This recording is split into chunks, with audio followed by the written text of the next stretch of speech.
Bienvenidos a una nueva entrevista de 24 horas de economía. Hoy nos acompaña Rosana Sosa, quien es economista, catedrática y consultora financiera. Bienvenida. Gracias. Buenos días. Hemos visto que el tipo de interés ha llegado a 3,6, incluso ha rozado el 3,8, y la gran pregunta que se hace el ciudadano de a pie es si esto es el inicio o las señales de una crisis hipotecaria en España. Bueno, mira, yo no quiero ser fatalista porque anunciar una crisis hipotecaria en España puede tener graves repercusiones en términos de la, eh, la salida de depósitos de la banca, con lo cual prefiero ser conservadora en mi análisis. Yo pienso que el Euribor sí va a seguir subiendo.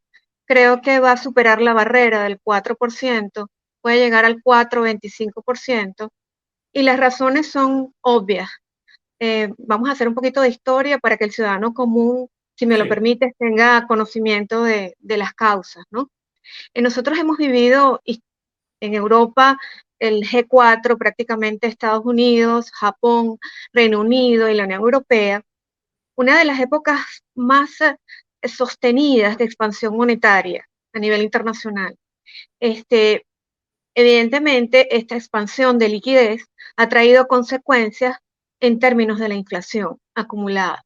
Por darte un dato, la cifra de los activos de los bancos centrales del G4 que están en este momento superan el 55,4% del PIB de esas cuatro naciones. Vienen del 2019 de ocupar el 36%. Y esto lo único que demuestra es que los bancos centrales han estado eh, comprando deuda, expandiendo monetariamente y fiscalmente a través de auxilios financieros, y esto se conjuga con el impacto de la pandemia que generó un auxilio financiero descomunal a partir del Banco Central Europeo, que va a inyectar más de 750.000 millones, y probablemente España sea uno de los afectados en términos de esa cuantiosa liquidez que ha recibido, porque España es el segundo país que va a percibir la mayor cantidad de recursos. Estamos hablando de más de 170.000 millones de euros. Adicionalmente a esto, a esa expansión financiera, expansión monetaria, hemos visto un incremento desmesurado de la deuda pública en España, ¿no? Si bien es cierto que en el 2022 se redujo 5 puntos a 113,2%, esto no es más que un artificio cuantitativo estadístico porque creció el PIB en el ratio 5,5%, pero en términos netos la deuda española en el periodo de gobierno ha ascendido 299.000 millones de euros. Entonces, si tú consolidas la expansión monetaria, la expansión fiscal y mayor endeudamiento, tienes una expansión de liquidez abrumante, ¿no? Exponencial, históricamente elevadísima. Eso, como consecuencia, trae una gran inflación.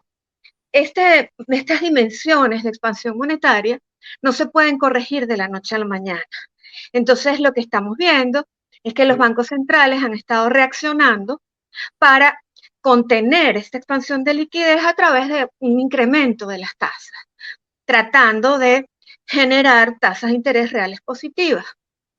Lamentablemente, en economía los procesos son sumamente progresivos y se necesita tiempo para articular medidas que puedan ser coordinadas por todos los agentes económicos y que puedan armonizarse en términos de equilibrios macroeconómicos. Te voy a interrumpir, Rosana, porque al tener un Euribor tan alto, una inflación que también, sobre todo en el tema de alimentos, veíamos que superaba el 16%, las familias están con el agua al cuello y el hablarles o pedirles tiempo, la pregunta normal que yo me imagino que se hace cualquier persona que esté escuchando la entrevista es ¿de cuánto tiempo estamos hablando? Mira, la mayoría de los analistas, mis colegas, hablan de un año, como mínimo año y medio, más o menos son los intervalos de plazo para que se comiencen a disminuir las tasas de interés. No obstante, desde mi punto de vista, yo doy periodo de no menos de mediano plazo, 2 años. ¿Por qué? Por lo que te decía anteriormente, por las consecuencias de la gran expansión monetaria y porque adicionalmente hay dos fenómenos que se están intersectando, que es que seguimos recibiendo aportes de los fondos europeos, todavía no hemos dejado de percibir estos aportes, hemos percibido un 70% de estos 170.000 millones, pero falta un 30%, ¿verdad? Y por un lado, subes las tasas de interés, que es el precio del dinero, restringes el consumo para disminuir la inflación, pero por otro lado, expandes la liquidez vía endeudamiento y vía absorción de recursos de inyección por parte del Banco Central Europeo. De manera que la posibilidad de mitigar esta expansión monetaria no es en el corto plazo. Vamos a tener inflación para rato y vamos a contar con una inflación bastante elevada, por lo menos un año más. Cuando las familias ven que ya les está costando pagar la letra de la hipoteca y estamos hablando de que tendrían que aguantar 1 o 2 años más, ¿qué podrían hacer? Evidentemente no todos tienen la capacidad de aumentar sus gastos o de sus gastos, perdón, sus incrementos o sus ingresos, por lo cual, ¿qué podrían hacer? ¿Qué medidas pueden tomar estas familias que ven que la hipoteca se le encarece cada mes y no llegan? Mira, lo primero que tienen que hacer es una situación sumamente compleja para el ciudadano común, donde el margen de maniobra a nivel particular se reduce para las familias, sin duda, y lo primero que tienen que hacer es ir al banco y buscar una posibilidad de refinanciar esas hipotecas, ¿ok? En términos de que las cuotas se liberen del peso sobre el presupuesto de estas familias. Eso como primera opción. El ir directamente al ente en el cual se está hipotecando su bien, su vivienda, para acceder a unas condiciones más flexibles. ¿Vale? Con relación a la capacidad de ahorro, es mínima, porque en épocas de inflación eh, hay un castigo al ciudadano común en términos de que es el mayor impuesto que se paga, ¿verdad? La inflación te castiga en términos reales porque tu salario en términos reales es mucho menor y se reduce tu capacidad de compra. Con lo cual, la posibilidad de superar esta crisis va a depender del margen de maniobrabilidad de aquellos ahorros acumulados que se tengan y la posibilidad de acceder a la banca para buscar mejores condiciones financieras en las hipotecas. Hemos visto que desde Unidas Podemos planteaban topar a las hipotecas variables y quería preguntarle si considera que esto es una medida primero viable o si simplemente se trata de un anuncio electoral.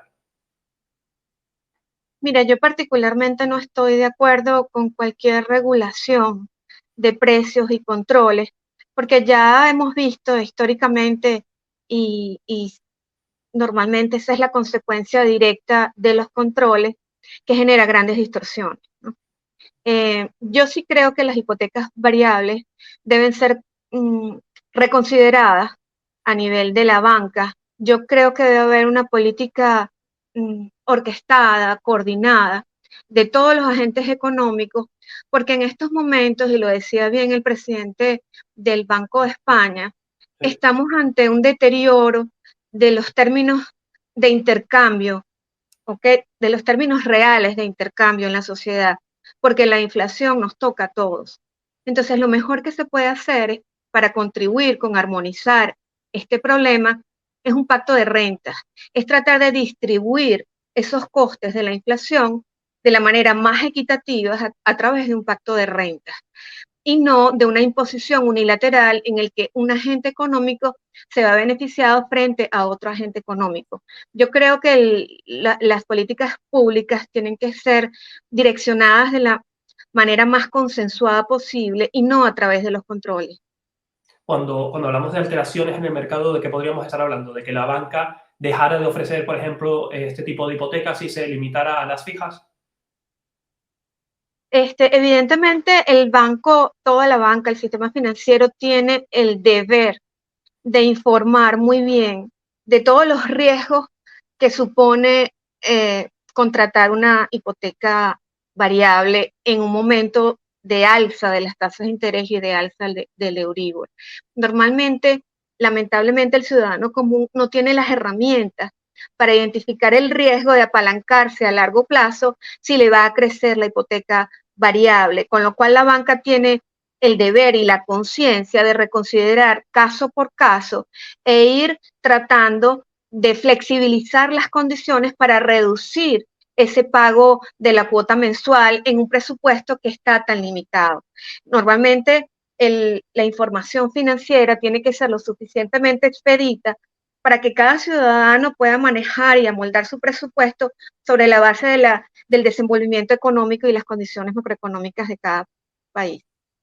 Hemos visto que está por salir la ley de vivienda que va a topar el precio de los alquileres. Ahora se busca topar la hipoteca. ¿Qué pasaría en un mercado inmobiliario que cuenta con tantas limitaciones o presión del Estado?